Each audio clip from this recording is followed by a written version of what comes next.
Committee will please come to order. A quorum is present. The committee meets today pursuant to notice to consider H.J. Res. 45, a Congressional Review Act resolution to overturn Biden's student loan bailout. The chair announces that requests for recorded votes as to amendments may be rolled pursuant to Clause 2 of Rule 11 of the Rules of the House of Representatives and Committee Rule 14B. Without objection, the committee may recess the committee at any point. I now recognize myself to make an opening statement. The committee is meeting today to discuss H.J. Res. 45, a Congressional Review Act resolution to overturn Biden's student loan bailout. I thank Representative Bob Good for sponsoring this crucial resolution. If passed through both chambers, the joint resolution being debated today would nullify President Biden's radical plan to cancel up to $20,000 in student debt by executive fiat. For 2 years, President Biden has attempted to push a free college agenda through radical regulations, including income-driven repayment, executive actions like blanket cancellation, and his permanent pause on repayment. Student loan forgiveness is nothing more than a transfer of wealth from those who willingly took on debt to those who did not or had the grit to pay off their loans. Just 13% of Americans hold student loan debt, and over half is held by graduate students. In other words, President Biden is forcing the very people Democrats claim to care about, low-income families, disadvantaged populations, and blue-collar workers who never stepped foot on a college campus to pay someone else's tuition bill. How much would it cost the American taxpayer? President Biden's student loan bailout alone will cost taxpayers an estimated $350 billion, according to the Congressional Budget Office. Coupled with his reckless income-driven repayment plan and other expansive regulations, his student loan scams would cost as much as $1 trillion. In fact, at a cost exceeding $3,500 per taxpayer, the president's income-driven repayment plan and mass cancellation represent the most expensive executive actions in American history, period. We have the chart here showing per taxpayer. These illegal actions also come at a time of rip-roaring inflation as Democrats' reckless spending sprees push our economy to the precipice of recession.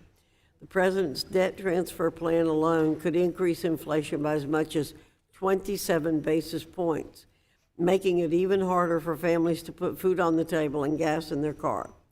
With our national debt quickly approaching $32 trillion, a bailout for graduate students and high-income households is the last thing we need on our nation's credit card. Our economy is a debt-fueled balloon waiting to pop, and this plan could be the proverbial needle. With all this spending, one would, at the very least, expect the broken student loan program to be repaired. Yet even if the president is able to move forward with his debt transfer plan, we'll be right back to $1.6 trillion in outstanding debt in less than 6 years. Why? Because colleges will increase their tuition and force students to borrow even more because they know taxpayers will foot the bill. The problems that plague post-secondary education cannot be solved by one-time debt jubilees. Solutions require hard work. Specifically, it means addressing the lack of accountability for the hundreds of billions of dollars that flow to colleges and universities that charge too much for degrees with little or no financial value, and reforming our student loan program, which Democrats are dead set on running into the ground. Without objection, I enter into the record an analysis by the National Taxpayers Union showing the cost per congressional district of members of this committee for Biden's student loan scam, and a letter from the Center for Education Policy noting that the Biden plan is regressive, inflationary, and ill-conceived. With that, I look forward to today's markup, and I urge passage of H.J. Res. 45. Chair now yields to the distinguished ranking member for an opening statement. Thank you, Dr. Fox, and good morning. There many challenges we have in higher education that demand our attention. For example, students and families face a student debt crisis thanks to the rising cost to attend college and the chronic state disinvestment in higher education. In fact, between 2008 and 2018, states spent on average 13% less per student after adjusting for inflation. The buying power of a Pell Grant has also fallen dramatically, from covering nearly 80% of the average cost of tuition, room, and board at a public four-year institution in 1975 to now less than about a third of that cost. Students continue to grapple with mental health problems and substance abuse challenges in colleges that we're not addressing, and a Republican-sponsored lawsuit against admissions policies at Harvard and the University of North Carolina are threatening racial diversity at campuses nationwide. But instead of addressing those challenges, we're decided to take time with the proposal that already passed last month as part of the debt ceiling legislation. So let's be clear, this resolution to eliminate student debt would hurt millions of student borrowers and their families. 43 million student borrowers across the country are eligible for loan relief, including 139,000 in my district. Nearly 26 million borrowers in every congressional district applied for relief, including 16 million borrowers whose applications had already been approved before litigation started. More than 54,000 borrowers in my district have had their applications approved and sent to loan services before that was stopped by the litigation. H.J. Res 45 seeks to deny all of these borrowers relief that they were promised. More importantly, the people who would be impacted by most by this resolution are not the wealthy and well-connected. Under the president's plan, 90% of the relief would go to borrowers earning less than $75,000 a year.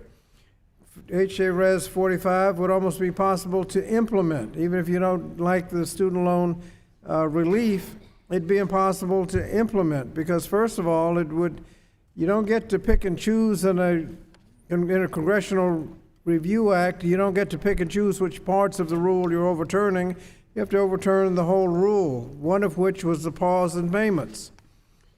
This would force people to begin their payments as if the rule had not passed. That's October in 2022. This thing would pass, everybody would instantaneously be about 8 months in arrears, and the interest pause would also, that interest would also be added back to their payments. This could trigger a wave of delinquencies and defaults to our most vulnerable borrowers. The interest would average about $233 per month for every month that back to October. Resolution prevents executive agencies from issuing substantially the same rule as the disapproved rule. In other words, H.J. Res 45 blocks any future administrative action to support borrowers by pausing payments or interest accruing during future emergencies. Many of my colleagues on the other side have argued that we can't afford the plan, called it a giveaway. And that's just a matter of priorities, because congressional Republicans were willing to charge taxpayers $1.9 trillion for a tax package where 80% of the benefits were scheduled to go to the top 1% in corporations. But they're unwilling to invest half that amount to help student borrowers pay for their education. It'd be far better use of our time to focus on proposals that meaningfully support borrowers and make college more affordable.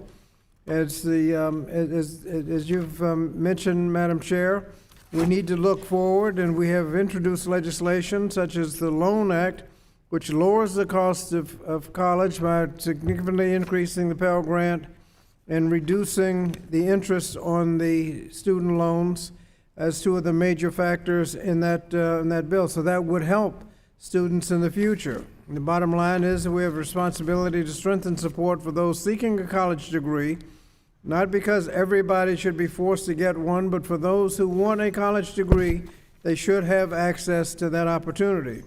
Anyone in this country who wants to take advantage of those benefits, not just the wealthy few, should be able to do so. Finally, when we talk about the cost in every district, I think we ought to look at that as the amount of relief in every district that will be denied if this resolution is finally adopted. This proposal does nothing to enhance college education, so I strongly urge my colleagues to oppose it and yield back the balance of my time. Thank you, Mr. Scott. Without objection, all other members who wish to insert written opening statements into the record may do so by submitting them to the committee clerk electronically by the end of the day today. House rules require that a copy of the measure be made available to members and the public at least 24 hours in advance. Pursuant to the notice for today's meeting, a copy of the measure was made available to members and the public at least 24 hours in advance. The joint resolution being marked up today shall be open to amendment at any point, and the chair will allow members to offer amendments in a manner not prohibited by House or committee rules. Who seeks recognition on the resolution? Mr. Wahlberg, you're recognized for 5 minutes. Thank you, Madam Chair. I move to strike the last word. While I don't doubt the sincerity of my Democrat colleagues' belief that this is something that will help individuals who have gone to college, university to achieve what their dream is, yet I think what we're doing today actually benefits all more than anything we could do in simply paying off student loan debts. And so that's why I urge my colleagues to support HJ Res 45, which would bar the President and Department of Education from moving forward with their illegal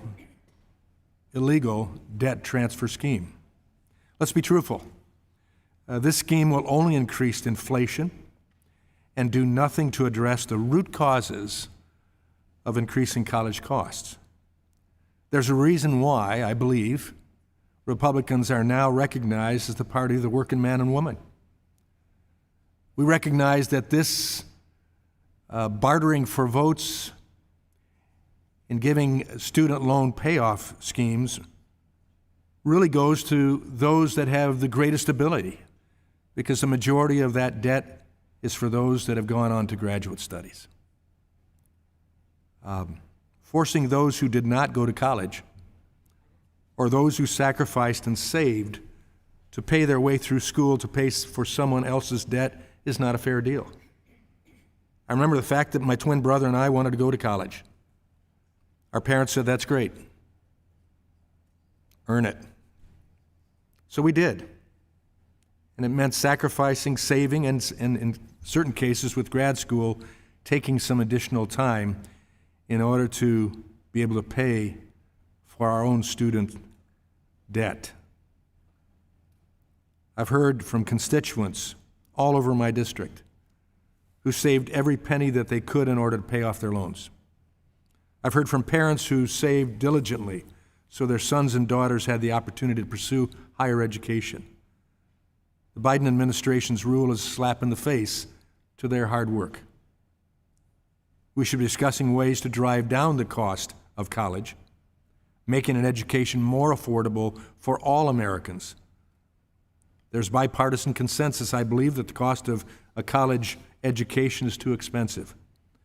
However, President Biden's student loan scheme does nothing to address the root of this problem. And so I urge my colleagues to support this resolution to make it clear that this is to end, and I yield back.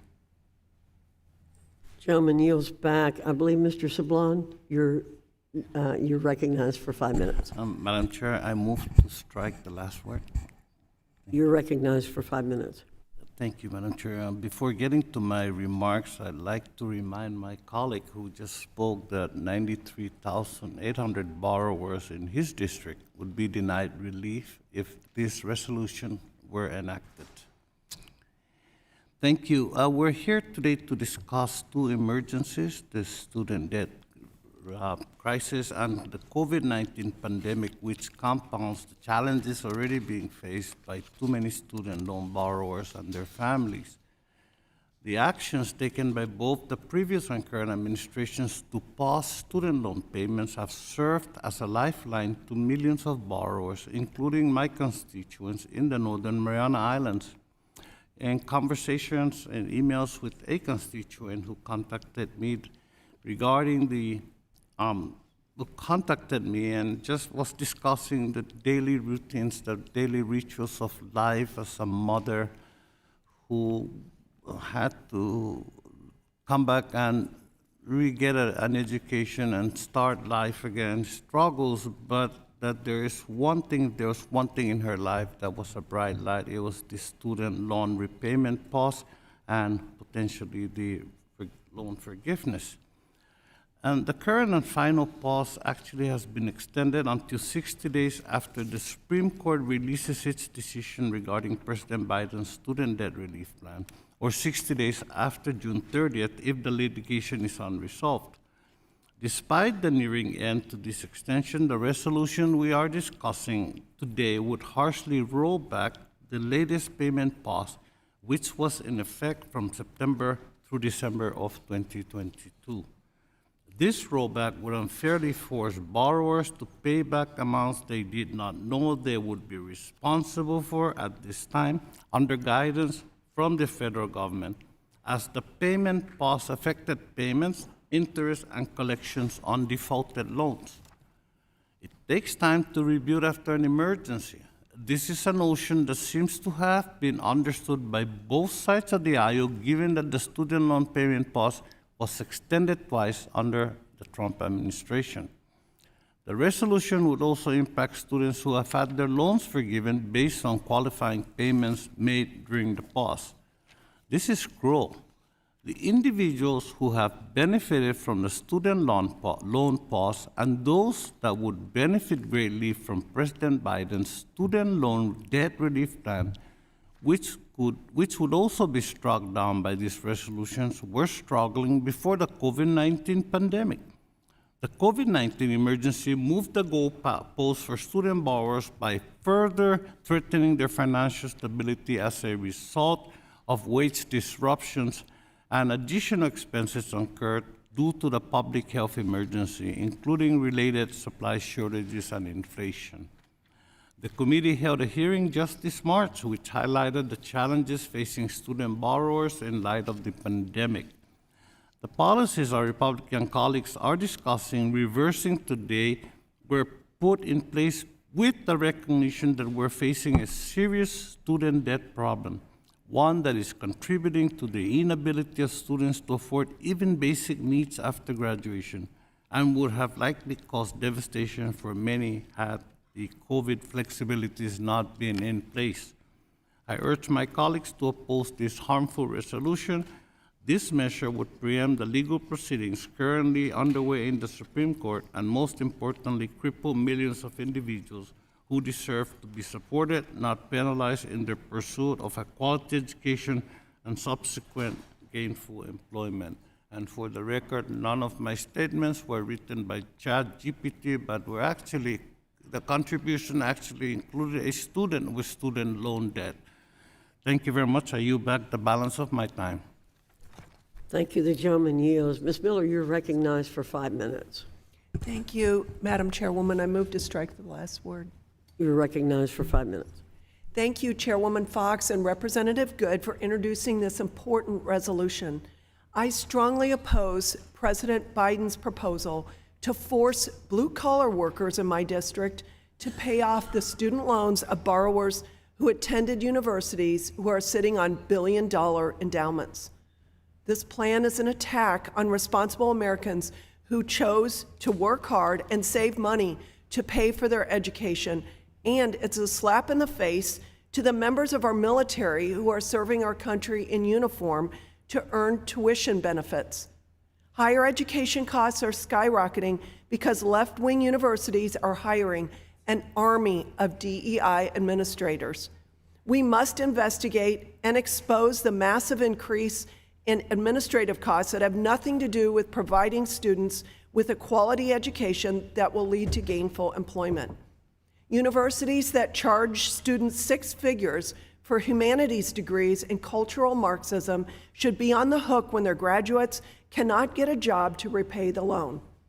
This committee has requested detailed information from the Biden Department of Education so the American people can see what universities charge students for worthless degrees that fail to provide them with gainful employment so they can pay back the loans that they agreed to pay back. The department has refused to respond countless times and wants to keep taxpayers in the dark while sticking them with the bill. I urge my colleagues to stand up for taxpayers by opposing this latest Biden bailout, and I yield back. Thank you very much. Dr. Adams, you're recognized for 5 minutes.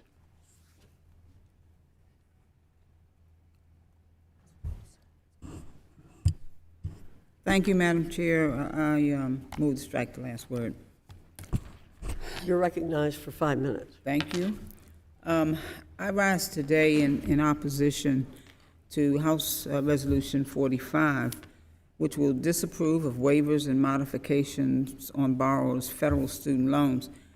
Well, I tell you, I do know how difficult it is for young people to get an education and to be able to pay for it. Education is not cheap. And for some, it is out of reach. I have a grandson who'll be graduating from Howard this weekend, and fortunately, we were able to pay for him. But as a student myself, when I was in college, I too had to get student loans. But as a former educator, let me just say how ashamed I am and astonished to see my colleagues introduce divisive, misleading, and harmful resolutions. This partisan, all-Republican-led bill, which is punitive, in my opinion, if issued, would end the one-time debt relief and the December payment pause just when students need this relief. The Department of Education would also be prevented from issuing a similar ruling to the Biden administration's one-time debt relief and extension of payment pauses in the future. So let me be clear about this. This barely one-page bill does absolutely nothing to advance, to enrich, or uplift borrowers. Education is the pathway to the future for so many individuals. Under the Biden administration plan, 43 million borrowers would be eligible for student loan relief, and 20 million would be eligible for future forgiveness of their loans. Ensuring that individuals affected by COVID and affected by other situations are not placed in a worse financial position. Within my own district, there are 121,000 estimated eligible borrowers under the Biden student loan relief debt relief plan, and 79,000, almost 80,000 of those borrowers were deemed automatically eligible for relief, which is about 65% of eligible borrowers, and 50,000 of those were fully approved applicants that were sent over to loan servicers for discharge, and that's about 42% of eligible borrowers in my district. I do want to remind colleagues and Ms. Miller, who spoke a moment ago, that more than 7,600 borrowers in his district would be denied relief if this resolution were enacted. So it's going to impact a lot of folks, including those who are pushing this resolution. Tens of thousands of constituents in my district will have the ability to live their lives without the looming effects of student loan debt. And just imagine the millions of borrowers that would be impacted as well. But unfortunately, my colleagues on the other side of the aisle fail to realize the impact that would be made for so many Americans. I think we need to be sensitive about the issue, and while some folks can afford to pay and have done their best to pay, there are folks who need this help. But unfortunately, many of my colleagues fail to realize that this is going to be a tremendous impact, a positive impact on so many Americans. The legislation that they're pushing today moves to rid student aid borrowers in this country of an opportunity to better their financial situations and would improve the quality of their lives. A step forward, borrowers buying that house, for example, or taking that long trip, or starting the family that they wanted to start, starting the business that they wanted to start, and the list goes on. Education is an American right. It's a privilege, and no one should delay their life and livelihood going into debt for it. Some people go into retirement with this debt because of the interest that has accrued over the years. So I look forward to having a conversation with my colleagues that takes up these specific points, but I refuse to give credence to a conversation that will continue to put already at-risk borrowers in financial strain. I urge my colleagues to oppose this resolution, and with that, Madam Chair, I yield back. Gentlewoman yields back. Congressman Williams, you're recognized for 5 minutes. Thank you, Madam Chairman. Benjamin Franklin noted that an investment in knowledge pays the best interest. And similarly, the famous blues artist B.B. King notes that the beautiful thing about learning is that no one can take it away from you. And I myself have been the benefit of a lot of education, and I view education as an investment. And I'm very pleased with the investment that both I and my family have made, and its benefits. My wife and I both went to public high schools. We both attended liberal arts colleges. I received tremendous technical training in the Navy. It only cost me a little over 5 years of my life. The graduate degree that I pursued after the Navy also came at a high cost, but the graduate degree in business and operations also was a tremendous investment. And I just want to talk about this investment because given the extraordinary value of education, which I believe we all agree on, it seems to me that the Biden administration with this effort is acknowledging that perhaps these people that he wants to provide relief for didn't receive an education at all, that they received no value. That's a great mystery to me. You know, perhaps these families and students were defrauded. Maybe they were defrauded out of their money, and that's why the government should come in for this relief. So I ask the President, is this true? Is this true that there was no value received? Because we know that education is a great investment. I know it in my own life, and I believe that that's universally believed.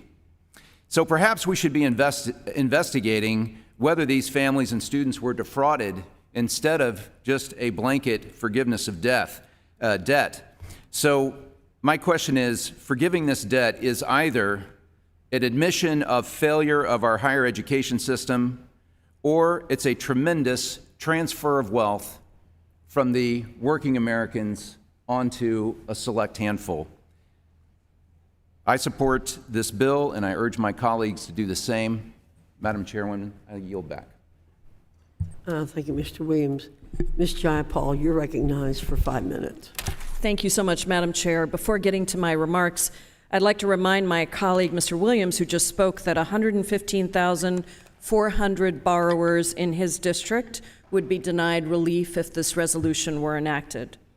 I strongly oppose this cruel, extreme, unworkable resolution that would recklessly reverse the student payment pause for nearly 43 million borrowers and would block student debt cancellation for over 40 million Americans, most of whom are low and middle income borrowers.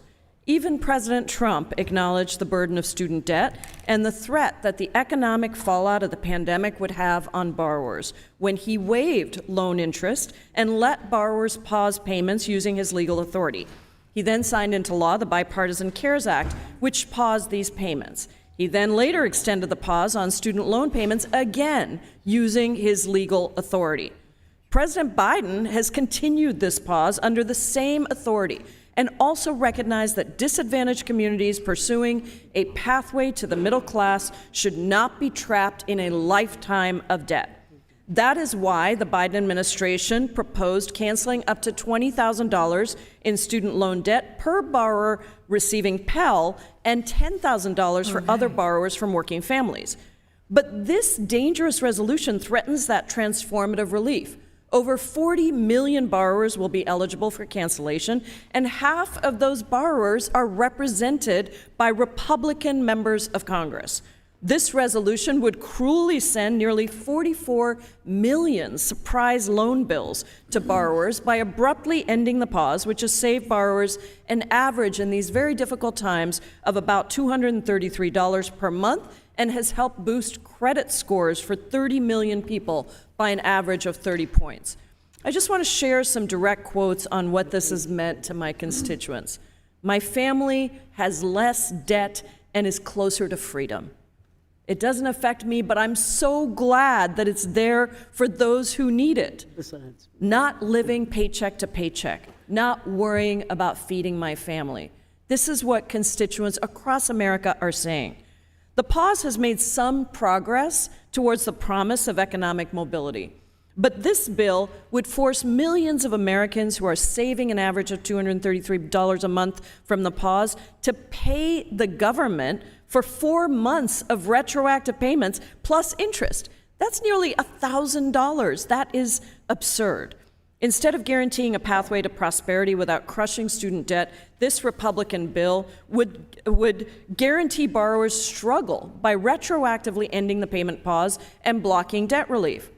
The majority claims to be the party of fiscal responsibility, but they're advancing a resolution that would send millions of surprise loan bills to the borrowers that they represent. They choose to prioritize the wealthy.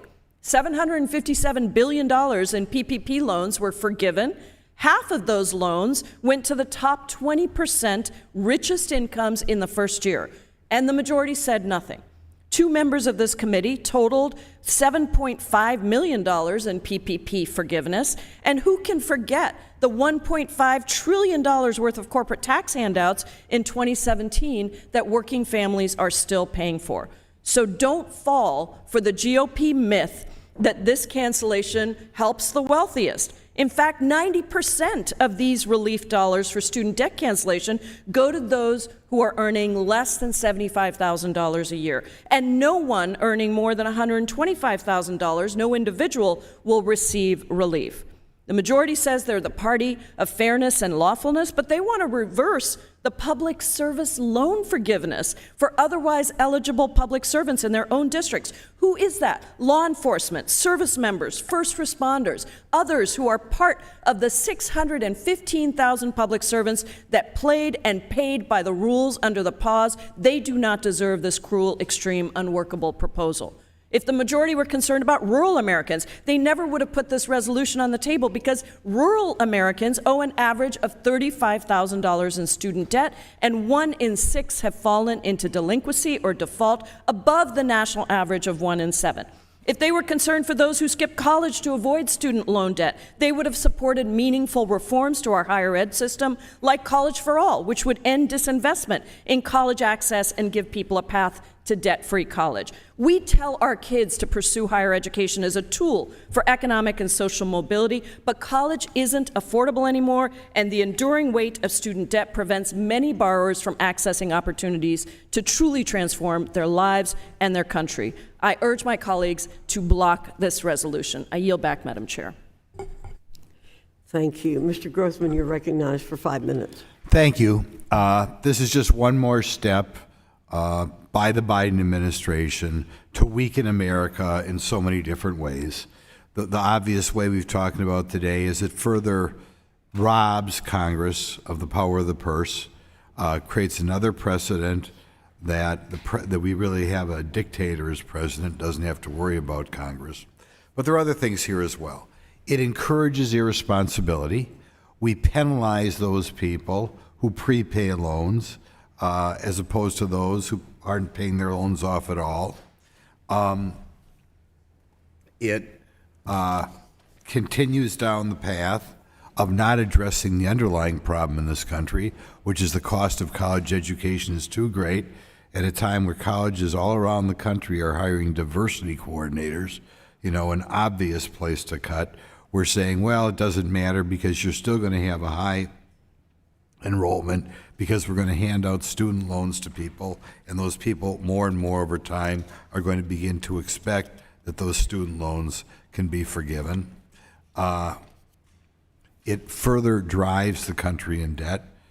There are estimates that suggest that this student loan forgiveness plan will eventually cost over $1 trillion.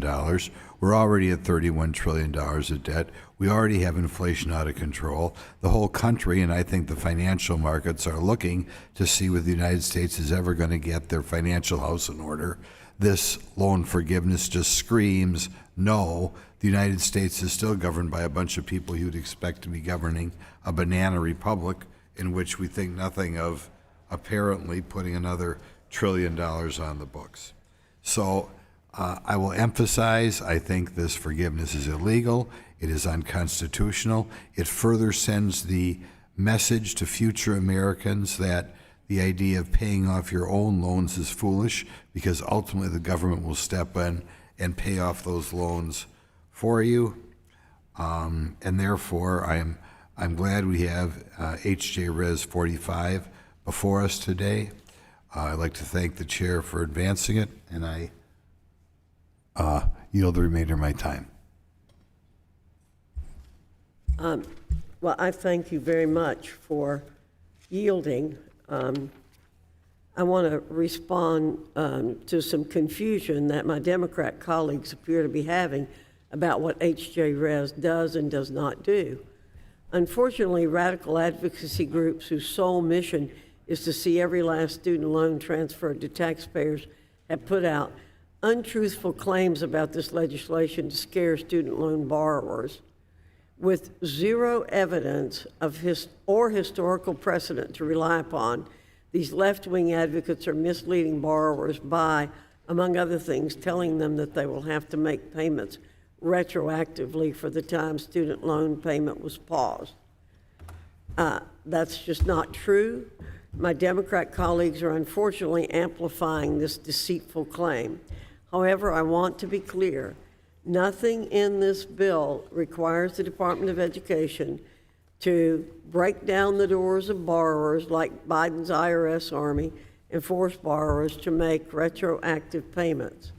And nothing in this bill directs the department to take away the months spent in forbearance that count towards programs like public service loan forgiveness.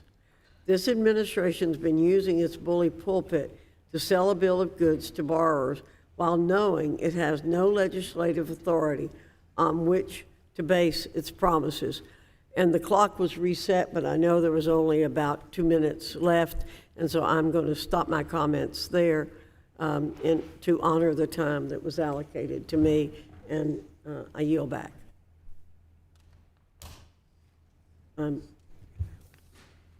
Ms. Wilson, I believe you're next. You're recognized for 5 minutes.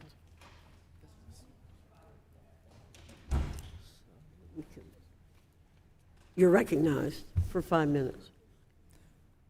I move to strike the last word. I said you're recognized for 5 minutes.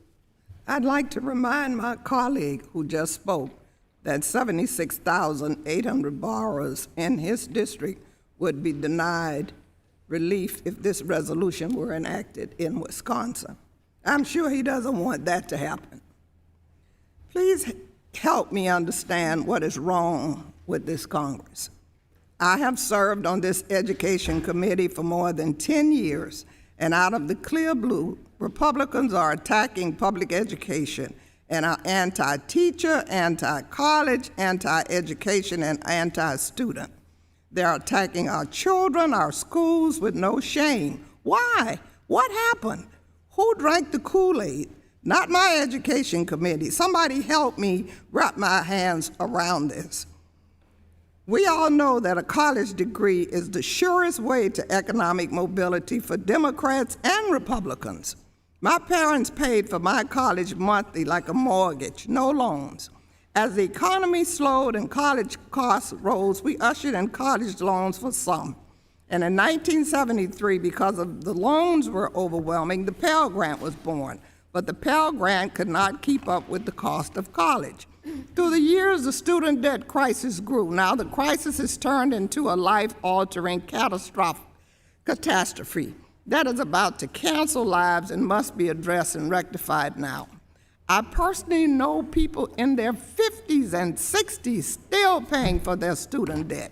In some instances, the principal amount owed has not changed. There are families who are on the brink of disaster because of the toll the parent plus loans took. Many have lost their homes. The cost of college keeps rising out of control. So President Biden said he raised student loans up to $20,000 for some and $10,000 for most, and the Republicans are whining. But why? We bailed out the airlines. We bailed out the automobile industry, especially in Detroit. General Motors became known as Government Motors. State governments balanced their budget because of federal money from the pandemic. Local governments got tons of money. Members of Congress and their families got their PP loans forgiven, and Republicans never said a word. A little bad press here and there, but that was it. When we decided to bail out the students, the hard-working, want-to-be somebody college graduates who contribute to the economy, all hell breaks loose, and the whining turns to outrage. A 2024 twice-impeached Republican candidate for president filed for bankruptcy at least 5 times and had his loans forgiven by our government, millions and millions of dollars, but not the students. Where were you when we bailed out the airlines, the automobiles, local governments, your industry Republican colleagues, and the billionaire farmers who we bail out every year, the family members of Congress? When Republicans controlled both chambers and the White House in 2017, they gave billionaires $1.7 trillion in tax breaks. But today, they've come here to lecture this committee on the implications of giving everyday Americans money for student loan debt forgiveness. This is a double standard. I've asked my staff to research every member of the House and Senate who ever filed for any loan forgiveness, any bankruptcy, and I'm going to publish that report if this resolution comes to the floor. Let us help our children and the hardworking people who are making a difference, who deserve our support, who will help our economy, and our economy will prosper. This is the Education Committee. We should be advocating for our children and our students, no matter what. And I yield back. Thank you, Ms. Wilson. Mr. Bean, you're recognized for 5 minutes. Thank you very much, Madam Chair, and good morning to you, and good morning, Education Committee. Madam Chair, I want you and America to know that not everybody has gone off the deep end. The only word I can describe this plan is nuts. It's nuts. It's nuts because it's not fair. 2/3 of Americans don't go to college. Why should they subsidize the third that does? And of the third that does, the vast majority pays back their loans or has worked through college to make sure that they have paid their own way. What do you tell my son or others that have joined the military? That's what my son did, joined the military to make sure that he could go through college without encouraged debt. It also makes things worse. It makes things worse. We do this, it makes inflation much worse. Everybody's struggling with trying to keep up with inflation, but it also makes our current university system worse, that it incentivizes our universities to continually focus on degrees that don't provide the return that you would think getting a college degree would give you. And finally, Madam Chair, it's nuts because America can't afford it. I got some breaking news that maybe some people on this committee don't know, and that is we're $33 trillion in debt, struggling to come to an agreement right now on how we're going to address that debt. So the numbers, we still can't clarify exactly what this cost. It's sort of like walking into a store and seeing something you want, but there's no price tag on it. How do you know how much it costs? So whatever it is it costs, would it be better to put that money somewhere else? I can't imagine that this is what we would all agree on, just to give away billions of dollars. So, Madam Chair, I say yes to this resolution that brings sense and sensibility to how we can improve America's education system. Say yes to the resolution and no to Biden's student debt debacle. Madam Chair, I yield back the rest of the time. The gentleman yields back. Ms. Bonamici, you're recognized for 5 minutes. Thank you, Madam Chair. I move to strike the last word. Recognized for 5 minutes. Thank you very much, Madam Chair. And before getting into my remarks, I'd like to remind my colleague, Mr. Bean from Florida, who just spoke, that far from being nuts, there are 119,300 borrowers in his district who would be denied relief if this resolution were enacted. And also, Madam Chair, I'd like to respond to claims that you made by the chairwoman that if enacted, HJ Res 45 would not retroactively affect payments that were paused from September to December of 2022. But I quote from a CRS report on congressional statements of disapproval under the CRA, quote, if a joint resolution of disapproval is submitted within the CRA specified deadline passed by Congress and signed by the President, the CRA states that the disapproved rule shall not take effect or continue. The rule would be deemed not to have had any effect at any time. Even provisions that had become effective would be retroactively negated. So it does, in fact, create the chaos of retroactive effect. So, Madam Chair, I strongly oppose this resolution. I've advocated for years for needed changes to the student loan system.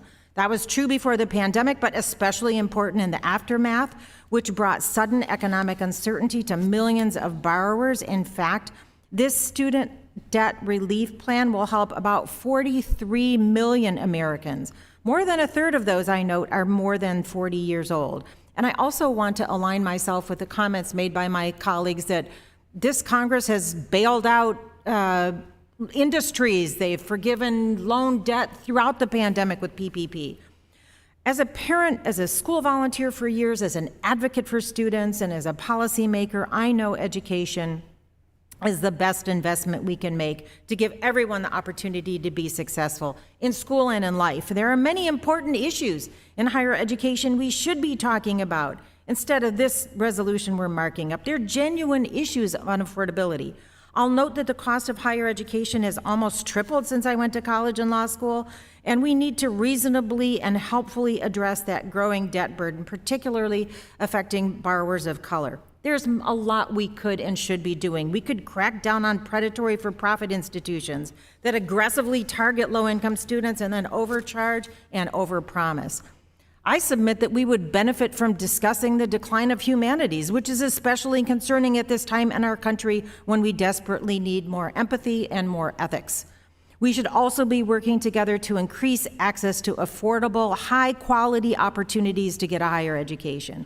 We could be making needed reforms to the federal work-study program. We could be increasing Pell Grants and providing more flexibility. At the very least, let's allow students to refinance their loan balances at low interest rates.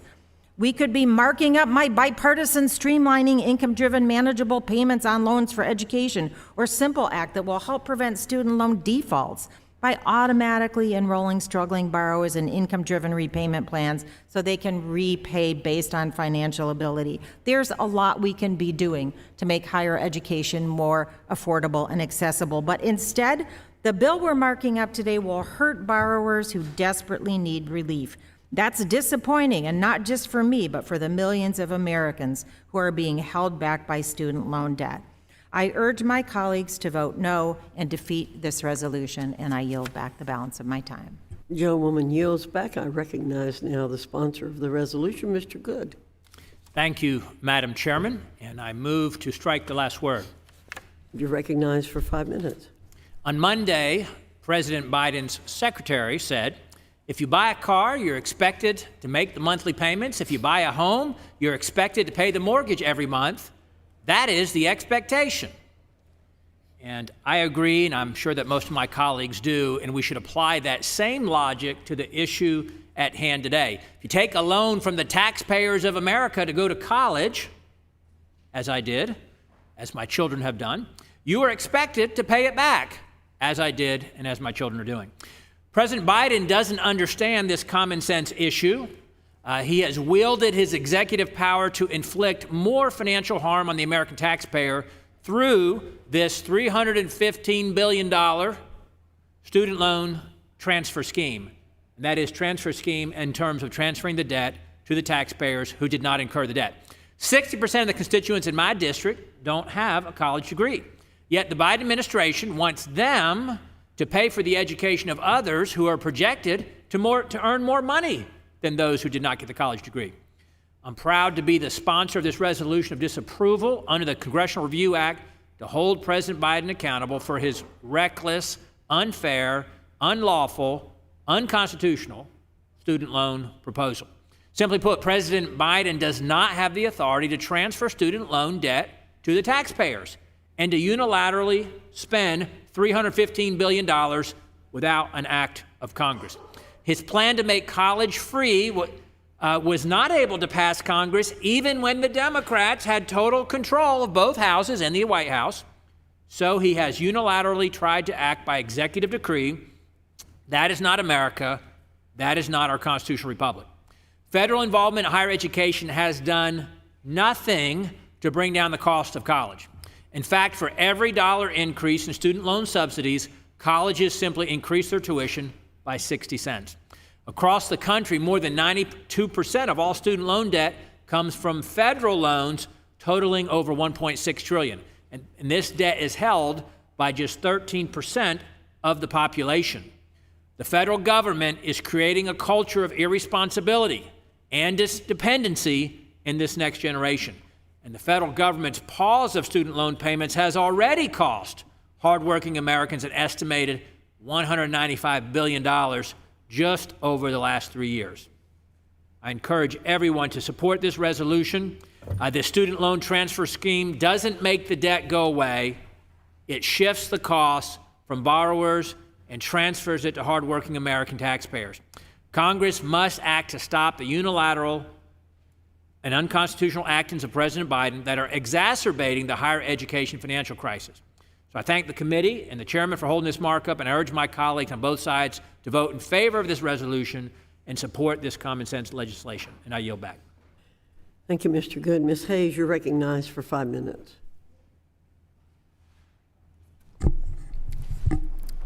Thank you, Madam Chair.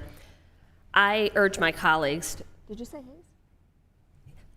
To not support this resolution. We've heard a lot about fairness on this committee, about radical regulation and what this does, and the number of people who did not take out student loans and will not benefit from this.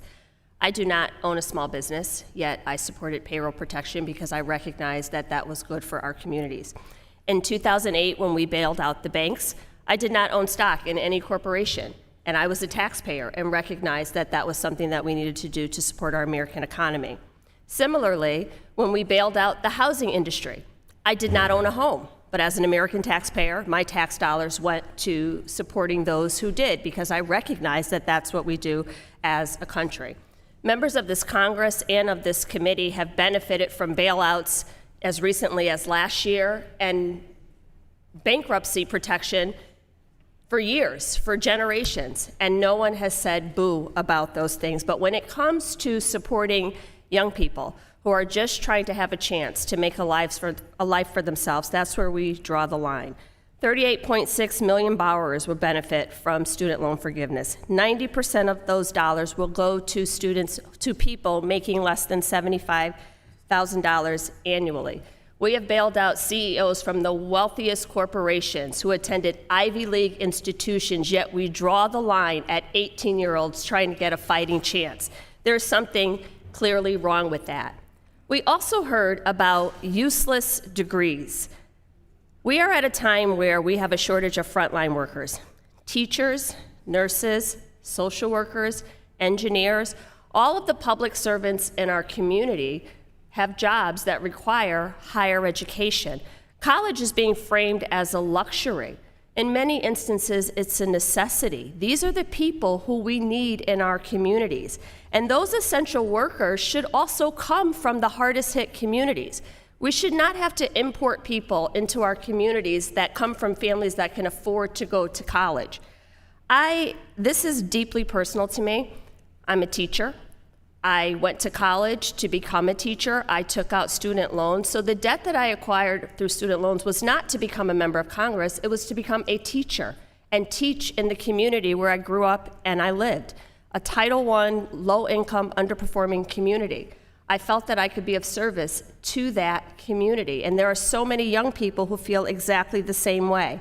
But this isn't just about young people. We have senior citizens and elderly individuals who live on Social Security who are still paying back student loans. 1/3 of the people over the age of 40. So we are not having a real conversation about how we address debt and deficit in this country. No mention of taxing the wealthiest Americans. But $10,000 in student loan forgiveness is going to break the backs of hardworking Americans. I remind people that the people who take out these loans are also hardworking Americans. They're also taxpayers. They also pay into the system that other people benefit on their dollar. So that's what a functioning democracy is about. It's not just what affects you. There are times, like I mentioned at the beginning of my statement, where I had to pay into programs that did not affect me at all. Housing bailout, the financial crisis bailout, payroll protection, so many things. But then there are other times where we shift our resources to the people who need it most. And we are at a time where we're talking about a shortage in the pipeline of essential workers in these key industries and fields that require higher education. And then there was talk about graduate degrees. I think the members of this committee need to familiarize themselves with how most of these jobs work. As a teacher, I was required to have a master's degree within 5 years of landing my first job in education. So it's not a luxury to attain higher education. In most jobs, it's a basic minimum requirement. I would think that the Committee on Education and Workforce would have some vested interest in preserving education for millions of Americans who benefit from it, and providing options for the people who do not want to go to college.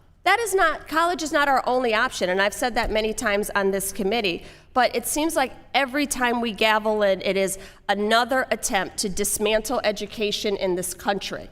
I urge my colleagues to vote no on this dangerous resolution, and if we really want to have a conversation about debt and deficits, let's start with the Tax Cuts and Jobs Act. With that, I yield back. The gentlewoman yields back. Ms. Manning, you're recognized for 5 minutes. Thank you, Madam Chairman. I move to strike the last word. You're recognized for 5 minutes. Thank you. I believe I just heard Chairman Fox state that H.J. Res. 45 will not retroactively require borrowers to repay loan payments that were forgiven during the pandemic pause, a forgiveness first implemented by the prior president and extended twice by the prior president, and then extended again by President Biden as the pandemic emergency continued. If indeed Republicans who drafted this resolution have no intention to claw back loan forgiveness from the 1,074,824 North Carolina borrowers who are just doing all they can to pay their bills, raise their families, get the education they need to fill those good jobs that are going unfilled in my district, then I suggest that the chairman withdraw H.J. Res. 45 and redraft it in a way that clarifies and reflects the statement she just made in this markup. I also suggest that this committee could better use its time by getting to work on finding ways that we can make education more affordable, by increasing funding for apprenticeship programs and technical training programs so students who don't go to college can pursue and obtain the post-secondary education they need to fill those good jobs out there today. We could also make sure that public service loan programs actually works for the public servants who do everything they can to work in the public sector and make those payments for 10 years. And I'm talking about teachers and nurses and doctors who thought they would have their loans forgiven. And then after 10 years of hard work and loan payments, they discovered that there were complicated rules they didn't even know about that prevented their loans from being forgiven. The Biden administration put a fix in place for the pandemic period, but that fix was a temporary emergency fix. So this committee could be working to make that fix permanent. And this committee could be working to make the cost of college more affordable by increasing Pell Grants in a meaningful way.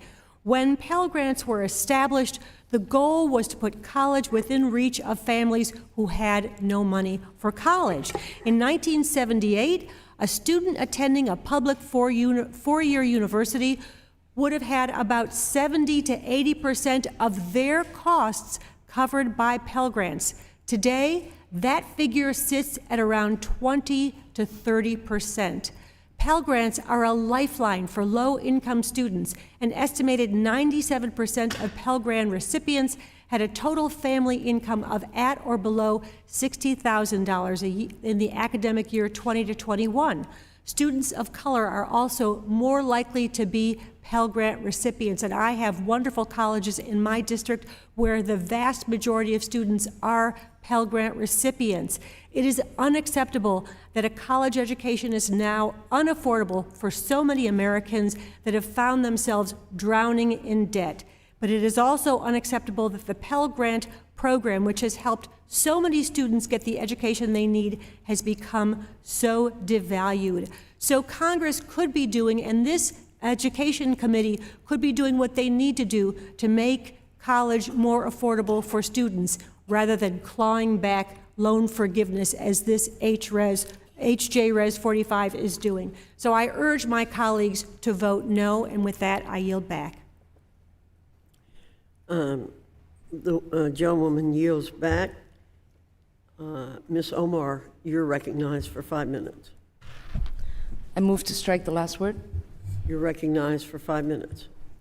It is no secret that student loan debt has become an overwhelming burden on millions of Americans, preventing them from achieving their dreams, hindering their ability to contribute to our economy.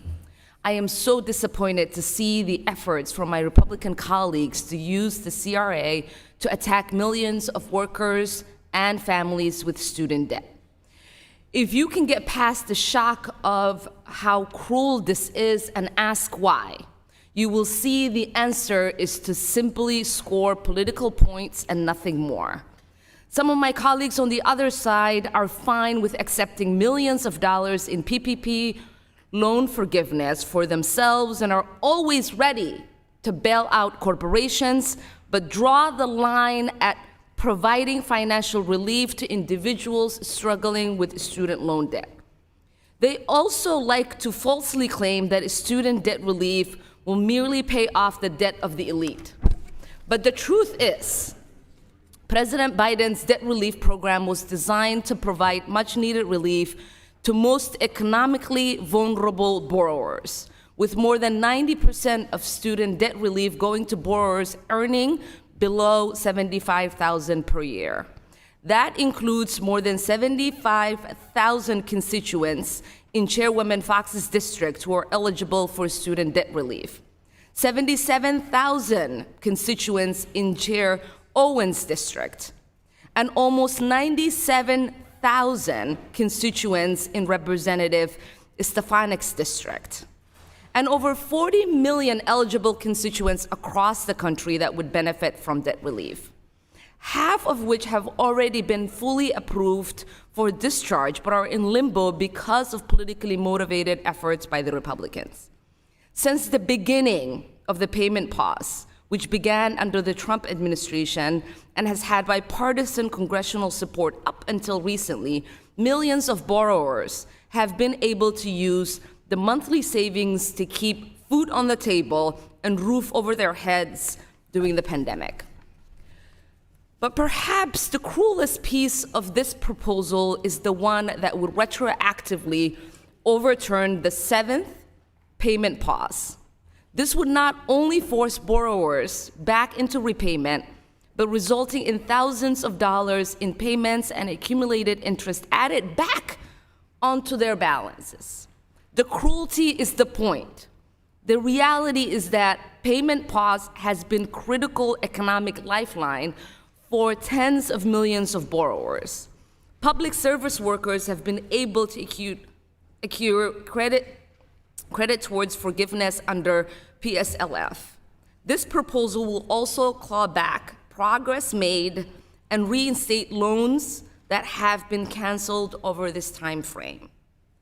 These are the same nurses, educators, service members, and hundreds of thousands of other public service workers across the country who have been called our heroes over the course of this pandemic. This is how my Republican colleagues want to pay them back. The fact is that student loan borrowers and their families should not be used as a political pawn. Congress should be acting to improve the circumstances of the American people, not attempting to thwart the president's efforts. Let us stand up for the tens of thousands of federal student loan borrowers and their families who would be affected by student debt. Vote no on this resolution. I yield back. The gentlewoman yields back. I now recognize the ranking member of the committee, Mr. Scott, for 5 minutes. Thank you, Madam Chair. I just wanted to make a couple of points, and one has been made a couple of times. I just want to emphasize the effect of the Congressional Review Act is, if it passes, the entire rule is stricken as if it had never been issued. Now, you can't line item under the CRA. You have to knock out the whole rule. The whole rule included pause in payments and pause in interest. So if the rule is knocked out, there's no pause starting October 2022. And so people will be months in arrears, and the interest, which has not accrued, will be reinstated. That's the obvious effect of the Congressional Review Act. The second point I want to make is remind us why we're here. We're here because students have had to incur massive debt because of disinvestment on the part of the government. Several decades ago, the Pell Grant covered 80% of the cost of going to a state college, tuition, room, and board, 80%. They had to come up with 20%. Now that the Pell Grant covers only a third, all of the rest of that cost is on the student. States used to pay 2/3 of the cost of the state college. Now it's less than 1/3 on average. All of that has occurred, has meant that students have had to incur debt to achieve a college education. This little relief, $10,000 or $20,000 if you'd received a Pell Grant, goes to cover a lot of people. It's somewhere in the order of magnitude of half of the students with student debt will have their entire debt wiped out. That means they no longer have to delay buying a house, starting a family because of this overwhelming, crushing debt. And we've had a lot of concern expressed. We didn't hear any concern about equity when the $1.9 trillion Trump tax cut passed, when 80% of the benefits went to the top 1% in corporations. There was no talk about equity and would transfer of wealth and things like that. There's no concern about paying back loans when wealthy businessmen got PPP loans. Members of Congress, some members of Congress got PPP loans in the range of $1 million. I didn't hear them complaining that they didn't have to pay it back. Those were forgiven. There's no concern about the requirement of paying back loans when you take them. There's no concern about running up the national debt. I think it's important to remind people that every Republican president since Nixon, the administration has left for the succeeding Democrats a worse deficit situation than they inherited. Every Republican administration since Nixon, without exception. Every Democratic administration since Kennedy has left for their Republican successors a better deficit situation than they inherited.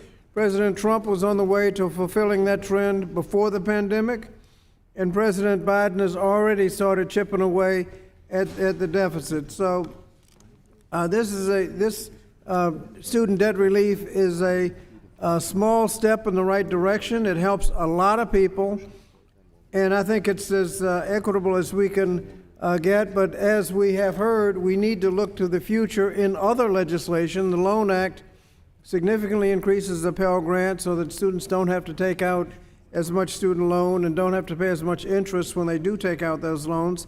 That's something we can work on for the future. But for now, this Congressional Review Act is a step in the wrong direction. I hope it will be defeated. I yield back. The gentleman yields back. I yield myself 5 minutes.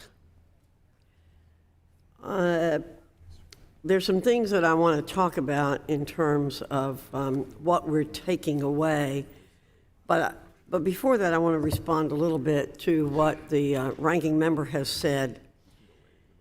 You know, before the Pell Grant, people paid for their own education. Before the government got involved, people paid for their own education. It's always about what the government isn't doing as opposed to what is the individual responsibility in this country. And I have to say that I think turning our culture on its head as though it's up to the government to pay for everything is just insane. We used to have a culture where people felt they had their own responsibility. And by the way, the 10th Amendment says that if it isn't outlined for the federal government to do, it's left to the states and the individuals. And the federal government isn't assigned a duty to take care of education. It's not in the Constitution. So I just want to say I think our colleagues try to turn on its head the culture in this country and going from where individuals take care of themselves and to a place where the government's supposed to take care of everything. Now let me say my colleagues have made a lot of hay over what Republicans are supposedly taking away. Well, I'd like to highlight that the majority, 53.8% to be precise, of Americans in Democrat districts don't have a college degree. Additionally, of those members, 3.3 million have never stepped foot on a college campus. The majority of Americans' Democrat districts will have to pay for this program. Those 53% will have to pay almost $26 billion for those who had the privilege to go to college. And to what end? If this Biden debt scheme went into effect, we would be back here in less than 6 years because this administration isn't doing anything to actually fix the root problems, which is the high cost of going to college. 2/3 of Biden's debt transfer plan would go to the top half of earners. Among federal student borrowers leaving school in 2024, 70% of debt will be owed by students who went to graduate school, and 39% of the total will be owed by graduate students expected to earn more than $100,000 annually during their careers. Let me be perfectly clear. Republicans support individuals pursuing post-secondary education if that's what they want to do. But colleges have not been held accountable for far too long.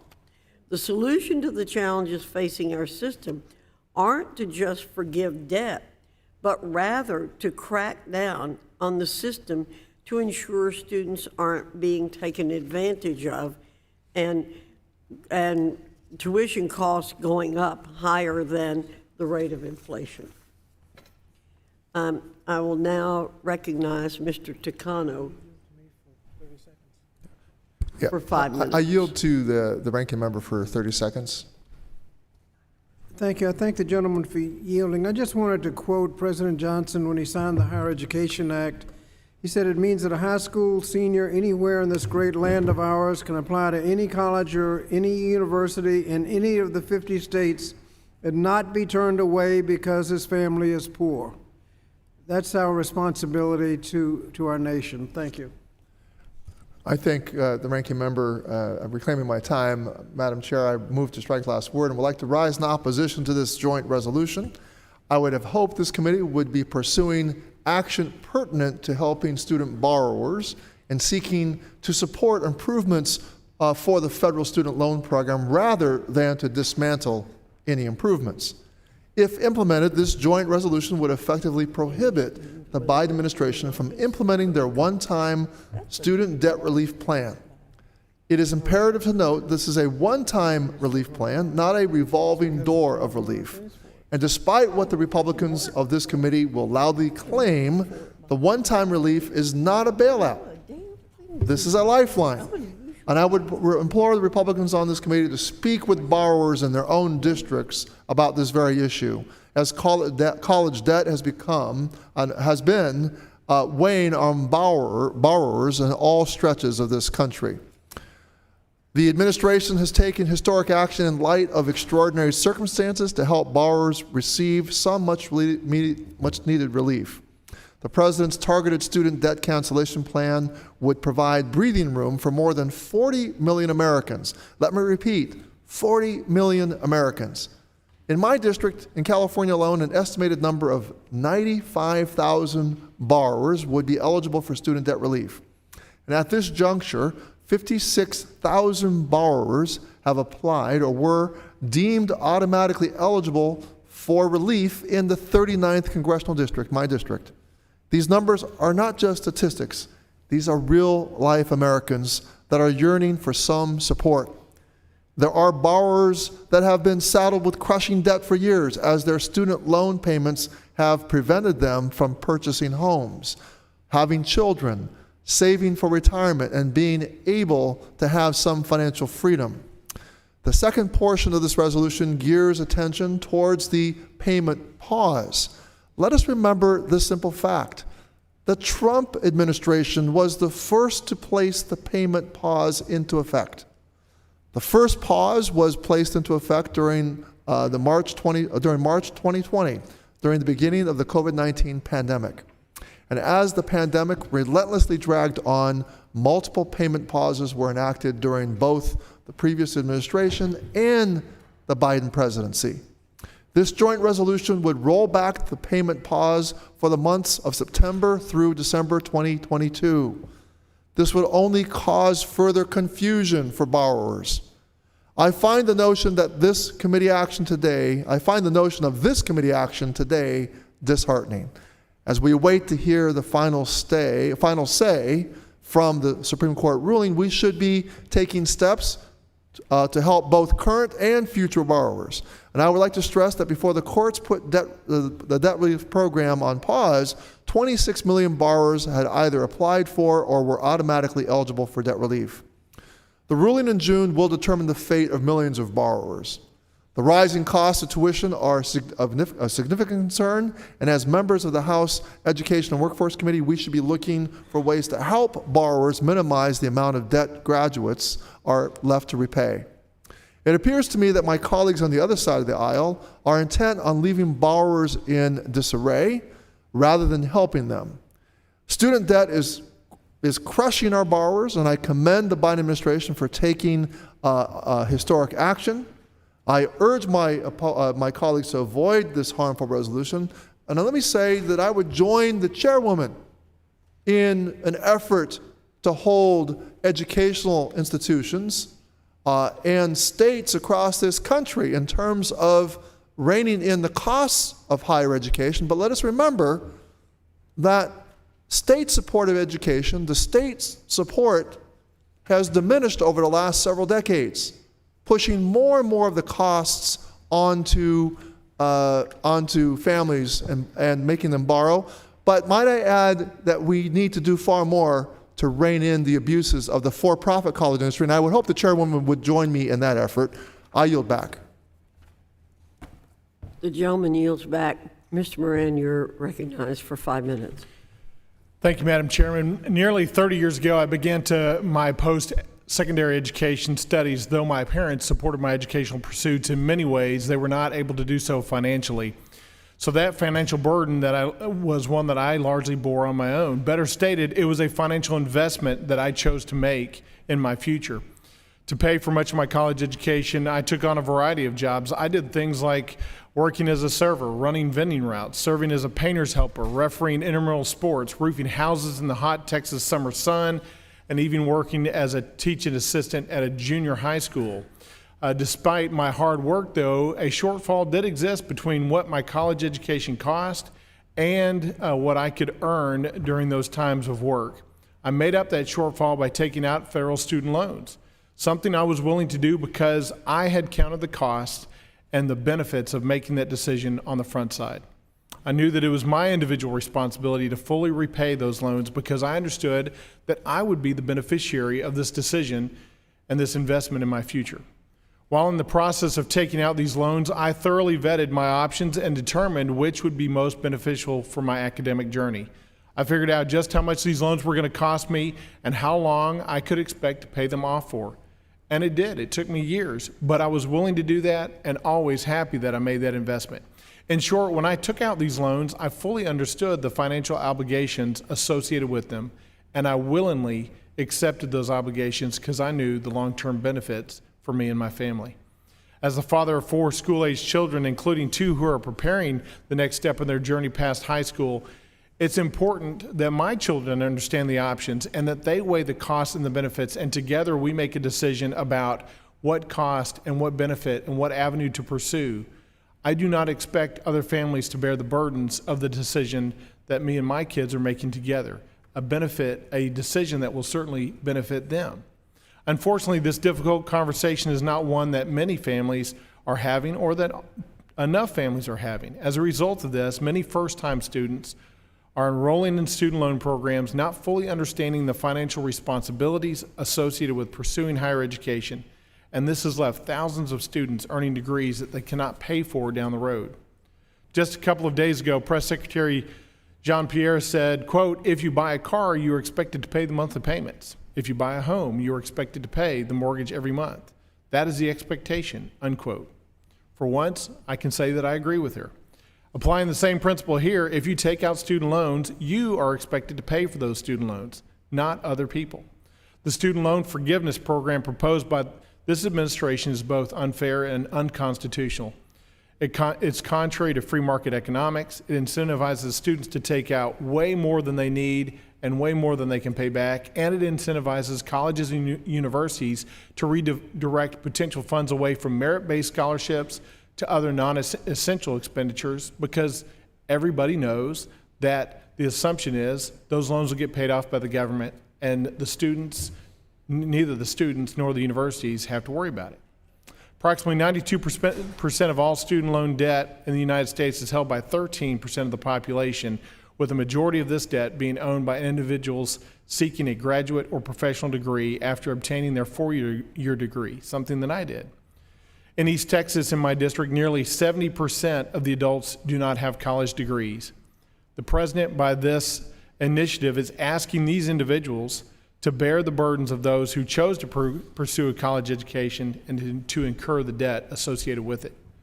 Despite a majority of my district choosing not to pursue a higher education, this student loan bailout is expected to cost my folks in the 1st Congressional District of Texas over $1.15 billion. When divided by the roughly 770,000 East Texans, that's almost $1,500 per person. It's not the responsibility of my constituents or any taxpaying American to subsidize the loans of those individuals who accept the terms of the loans, who accept the responsibilities associated with them, and also directly benefit from the education funded by the loans. This proposed student bailout is just another example of poor policies from the administration that's going to drive up inflation. It's another tax on the American people that they cannot bear. I concur with the joint resolution sponsored by Mr. Good to revoke the administration's authority and ability to cancel student loans. And I think this is a critical joint resolution for us to pass. No individual should have the authority to single-handedly force hardworking Americans to pay for $400 billion of student loan debt that they do not own. East Texans should not be on the line for other people's loan debt. Hardworking taxpayers should not be on the line for other people's debts. Our own decisions both cost and benefit us both, and we should bear those decisions on our own. With that, I yield back. Gentleman yields back. Mr. Owens, you're recognized for 5 minutes. Madam Chair, I'd like to yield my time to my colleague, Mr. Good. Thank you, Mr. Owens. Just a few questions from my friends on the other side of the aisle. What is the constitutional justification for the federal government, or actually by extension hardworking taxpayers, to fund college or graduate level education for Americans? What is the basis for suggesting that the federal government, or actually the taxpayer, federal government doesn't have any money, it only forces the confiscation of resources from hardworking taxpayers, or borrows beyond what it confiscates from the taxpayers. So what's the justification for doing that? To provide education for citizens. Do taxpayers also have a responsibility to fund PhDs or terminal degrees? What is the limit? Why, again, would we force non-borrowing taxpayers to pay other people's student loans? With our national debt being what it is, the big issue of the day, the debt ceiling situation, why would we borrow, not spend, we don't even have the money, why would we borrow more money since we're running deficits currently of about $100 billion a month? The federal government is literally already spending about $100 billion a month more than it takes in. Why would we borrow more to cover the cost of transferring student loan debt to those who didn't borrow it? But furthermore, why would we keep on making student loans if we're not going to require the borrowers to repay them?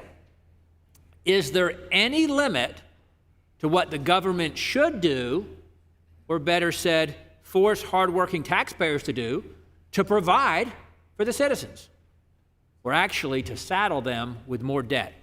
The Biden student loan transfer scheme would simply transfer the debt owed by college-educated, higher-earning borrowers and pile it onto the $32 trillion national debt owed by all Americans at an average of nearly $100,000 per citizen. So we're saying those who've borrowed for their education, those who now have the propensity to earn a higher income, ought to be able to transfer that debt to the average citizen who owes about $100,000 in national debt. So I am thankful to this committee that we are finally taking action to try to rectify this unjust and injurious action by this administration, and I yield back to Mr. Owens. Thank you. Now you're back. Back. The committee will now proceed to consideration of the resolution H.J. Res. 45 for amendment. The resolution was circulated in advance and printed copies are available. The clerk shall designate the resolution. H.J. Res. 45, providing for congressional disapproval under Chapter 8 of Title 5 under United States Code of the rules submitted by the Department of Education relating to waivers and modifications of federal student loans. Without objection, the first reading of the resolution is dispensed with. Without objection, the resolution will be considered as read and open for amendment at any point. The question now occurs on the HJ resolution, HJ Res 45. All in favor say aye. Aye. All opposed? No. No. In the opinion of the chair, the ayes have it and the resolution is agreed Yes, to. for recorded vote. The Yeah. You want to do on the motion report here. Could the chair restate the last motion under parliamentary inquiry? The question now occurs on the HJ Res 45. All in favor say aye.